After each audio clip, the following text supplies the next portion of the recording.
France dans tous ses états, Perico Légas, Maud Koffler. Vous en possédez forcément au fond de vos placards mal empilés, les couvercles jamais à la bonne taille, les Tupperware ou Tupperware, ces boîtes en plastique inventées en 1946 par l'ingénieur américain Earl Tupper. Eh bien, cette marque historique a failli disparaître il y a un an. Elle était placée sous le régime américain des faillites. Son titre de bourse était suspendu à New York. Mais c'est un Français qui l'a sauvé et il est avec nous aujourd'hui, Perico. Bonjour Cédric Meston.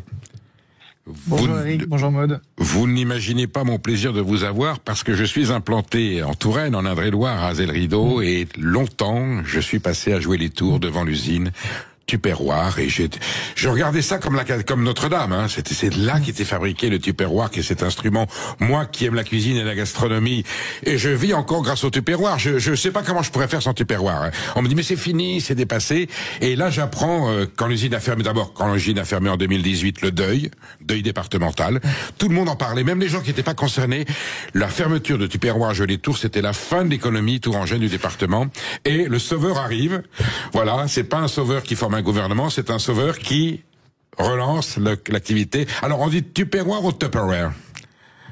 Alors, c'est une très bonne question. Moi, pour tout vous dire, ça fait 9 mois donc je suis chez Tupperware et je ne sais pas encore s'il faut dire Tupperware ou Tupperware. Parce que localement, ils vous disent Tupperware. Ils vous disent mon Tupperware. Parce que voilà, c'est vrai. Ouais, ça dépend où. Non, mais sinon c'est Tupperware. Cédric Meston, quelle mouche vous a heureusement et génialement piqué pour que vous décidiez de relancer cette petite boîte qui transforme la vie des gens qui font la cuisine, puisque ça permet surtout de garder les restes et de les remanger quelques jours après. Ouais, absolument. Alors l'aventure Tupperware France, c'est un succès, c'est une très belle histoire, une belle réussite collective avec le management de Tupperware France et avec plusieurs de mes associés entrepreneurs. Donc on a repris la filiale Tupperware France qui était en faillite après la faillite du grand groupe américain. Et aujourd'hui, on relance l'aventure Tupperware, pas seulement en France, mais dans toute l'Europe, à partir de l'entreprise française, donc dans laquelle avant il y avait donc une très belle usine qui malheureusement a fermé en 2018. Et aujourd'hui, progressivement, on se relance. Donc on a racheté l'entreprise. On était à quelques semaines de la liquidation en février. Et Tupperware France donc est sorti de procédure collective fin juillet. Et depuis, on se relance en Europe. Vous restez à jouer les tours ou non?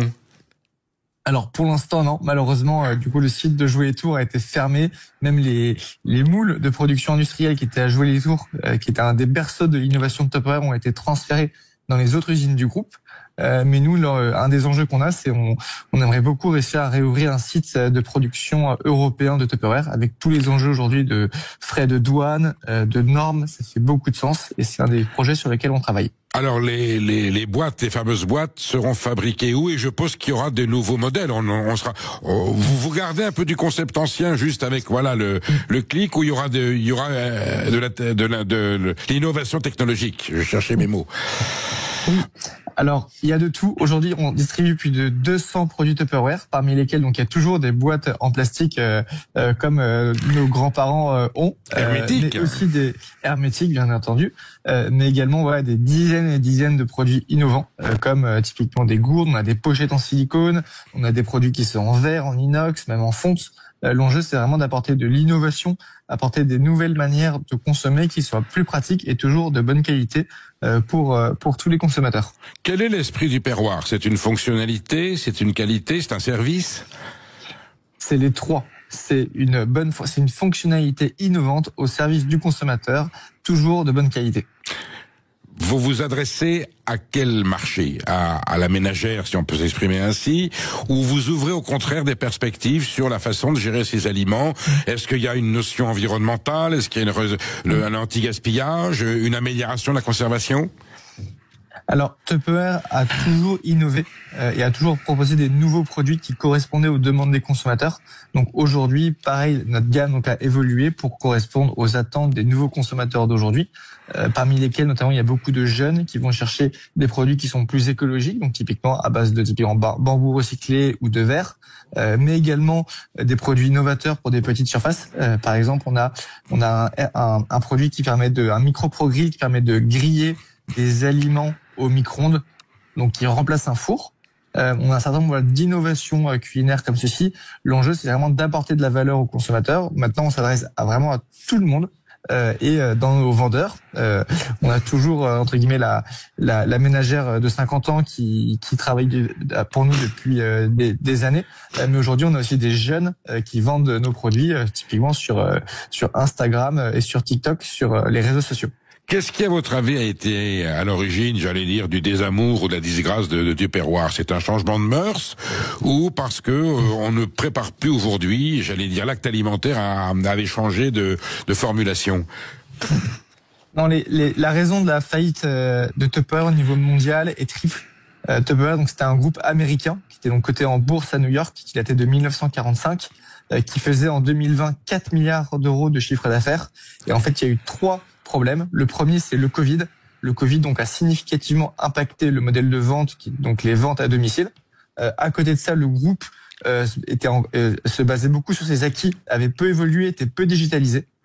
Donc la combinaison du Covid plus l'absence de digitalisation, couplée à une augmentation de la concurrence avec des produits un peu plus bas de gamme qui venaient d'Asie, ont fait que au global, le groupe a perdu du chiffre d'affaires. Il est passé de 4 à 2 milliards d'euros de chiffre d'affaires entre début 2020 et fin 2024.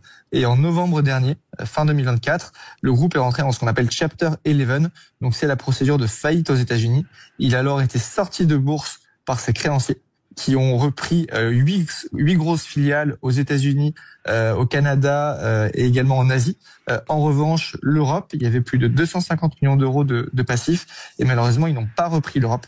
Donc toutes les filiales européennes sont retrouvées donc en liquidation. Et c'est à ce moment-là qu'on a racheté l'entreprise française et qu'à partir donc de cette filiale Tupperware France, on relance l'aventure Tupperware en Europe. Mais alors dites-moi, Cédric Meston, vous prenez quand même un risque, c'est pas évident. Vous avez fait une étude de marché, vous êtes sûr de votre coup, vous allez devoir accompagner ça d'une très belle communication pour convaincre les Français de revenir vers cette forme de conditionnement où vous reconnaissez quand même qu'il peut y avoir, ça peut être casse-gueule. Ah bah il y a pas de secret, c'est difficile ce qu'on fait. Et quand on a racheté l'entreprise Tupperware France, on était à 2 semaines de la liquidation.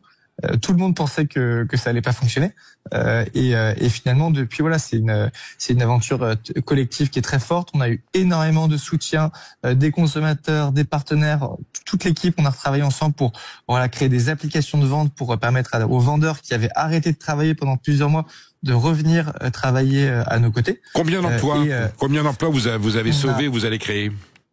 Alors aujourd'hui, on n'est plus que 40 employés chez Tupperware France. Par rapport à quel était le chiffre précédent? C'était plus de 400 personnes quand il y avait l'usine de Jouet et Tours, donc ça a beaucoup baissé. Nous, on a repris tous les collaborateurs qui étaient encore là en fin d'année dernière. Et derrière, on a plus de 20 000 vendeurs indépendants qui sont en toute l'Europe et qui distribuent nos produits Tupperware France. Alors, je vais pas vous faire de la publicité, même si on est en train d'en faire. Quel est votre message marketing? Allez, pour quelle raison aujourd'hui, j'allais dire dans les foyers français, dans le consommateur d'aujourd'hui, vu nos mœurs alimentaires, on est quand même sur du extrêmement transformé. C'est de la bouffe industrielle, on va en grande surface, on achète des boîtes, on met au micro-ondes, on ingurgite. Or, le Tupperware est là pour nous reproposer une autre lecture de l'acte alimentaire. Qu'est-ce que vous suggérez? Pourquoi vous avez envie que ça marche?